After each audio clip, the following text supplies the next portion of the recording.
여러분 안녕하십니까? NBS 투데이입니다.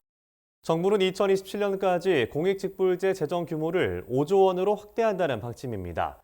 하지만 정작 예산을 편성해도 쓰이지 않고 있는 예산이 수천억 원에 이른다고 하는데요. 이 같은 불용 예산이 증가하면 향후 공익직불제 증액이 더욱 어려워질 수밖에 없습니다. 전문가들은 이 같은 문제를 해결하기 위해 사업별 집행률 제고 방안을 마련하고 중기 재정 계획을 면밀히 수립할 필요가 있다고 제언했습니다. 황수민 기자가 전해드립니다.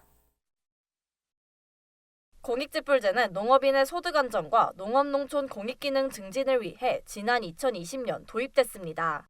전략작물 직불제와 친환경 농업 직불제가 대표적인 공익직불제 사례입니다. 하지만 공익직불제의 예산 불용액과 불용률이 지난 3년간 크게 늘어난 것으로 나타났습니다. 최근 국회 예산정책처가 발간한 농업농촌 공익기능 증진직불 사업평가 보고서에 따르면 공익직불제 불용액은 2020년 22억 원에서 지난해 2,188억 원으로 증가했습니다. 같은 기간 불용률은 0.1%에서 8%로 가파르게 올랐습니다. 특히 공익실현을 목적으로 추진하는 선택형 직불의 불용률은 기본형 직불보다 더 큰 폭으로 확대됐습니다. 선택형 직불 불용률은 2021년 0.7%에서 지난해 8.4%로 증가한 반면 기본형 직불 불용률은 같은 기간 0.9%에서 8%로 늘었습니다. 이 같은 현상이 나타난 원인은 높은 생산비로 인해 공익실현의 목적이 담긴 농사에 뛰어드는 농민들이 줄어들었기 때문인 것으로 풀이됩니다.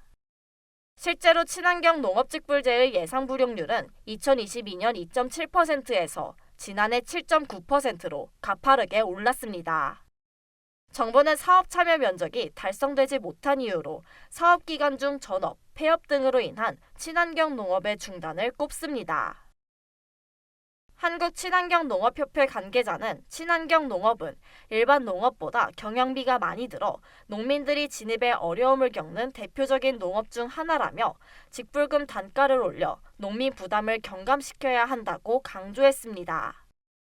그러니까 관행농하고 친환경으로 하시는 분들하고의 소득 수준을 친환경이 한 60% 정도밖에 안 되는 걸로 보더라고요. 그래서 그거에 맞춰가지고 이제 직불금을 단가를 산정하는데 유럽 같은 경우는 40% 정도 선에서 맞춰주려고 그 직불금 단가를 좀 올리려고 하는 거죠.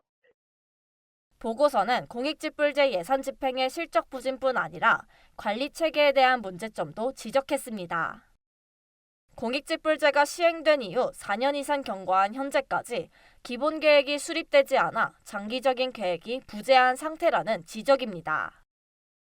이에 보고서는 관련 사업 범위를 명확히 하고 중장기 재정 투입 계획을 면밀히 수립할 필요가 있다고 제언했습니다.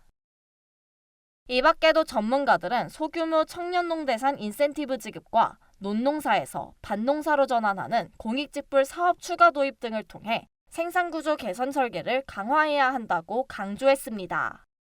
MBS 황수민입니다.